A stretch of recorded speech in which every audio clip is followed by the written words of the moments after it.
Hello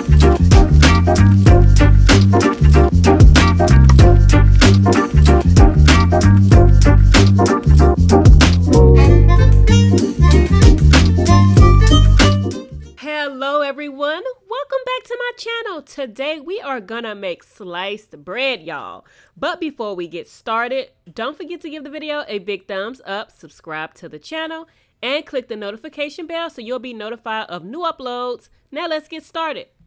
So the first bread recipe we are making today is going to be sliced white bread. And y'all, when I tell you this bread is soft, moist, and fluffy, it's really good. So I'm going to take a little bit of whole milk, water, instant yeast, and sugar. I'm going to mix everything together really well. Then I'm going to cover this bowl up and let it sit for about 5 minutes or so until the yeast begins to rise and it's all nice and foamy. After that, I'll add about half of my flour and a little bit of softened butter. And I'm using about 4 tablespoons of softened unsalted butter here. So I'm just going to mix the ingredients to combine them, and then I'll add in the rest of my flour. And if your dough happens to be a little bit sticky, you can add in a little additional flour, but just add it in about a tablespoon at a time.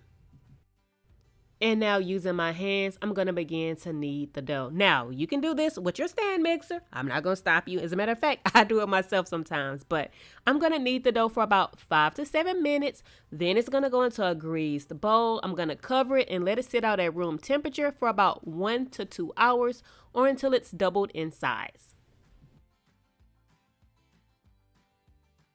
And now the second bread recipe we're making is going to be my oat and multi-seed sandwich bread. And for this sandwich bread recipe, we're going to use milk, honey, and then once again, instant yeast. I'm going to stir these ingredients together, cover the bowl again, and let it sit for about 5 minutes until the yeast is ready to use.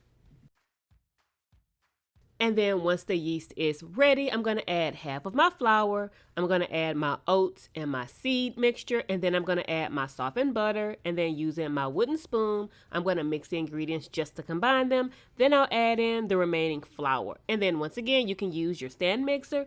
And if the dough is a little bit sticky, go ahead and add about a tablespoon of flour at a time until it's just right. Now knead your dough for about 5 to 7 minutes by hand or in your stand mixer. Then place it in a greased bowl, cover it, and let it sit out at room temperature in the warmest part of your kitchen for about 1 to 2 hours or until it's doubled in size. And then 1 to 2 hours later, I'll go ahead and remove my dough from the bowl, and then I'm going to roll it out on a lightly floured surface. And we're just going to form a rectangle, and it doesn't have to be perfect or anything like that. You just want it to resemble a rectangle as much as you can. And then starting on the shorter side of that rectangle, you're going to roll that dough up to form a log. And I'm just going to repeat the same steps for the multi-seed bread here. I'm going to roll it out to form a rectangle, and then using the shorter side, once again, roll it up to form a log.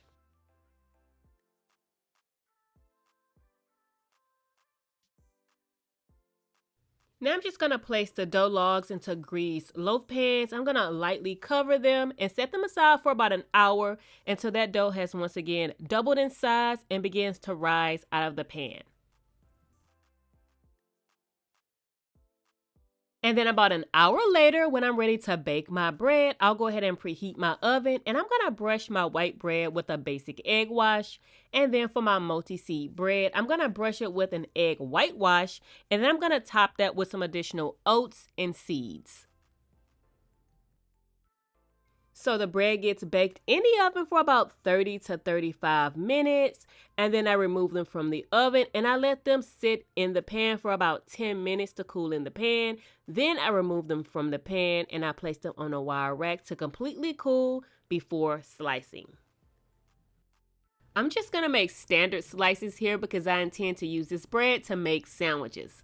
Some of my favorite sandwiches to make with this bread includes BLTs, turkey bacon clubs, and breakfast sandwiches.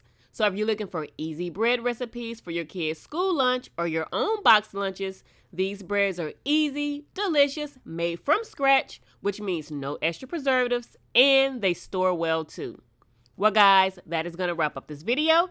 Thank you so much for joining me for another delicious recipe. I'll see you later.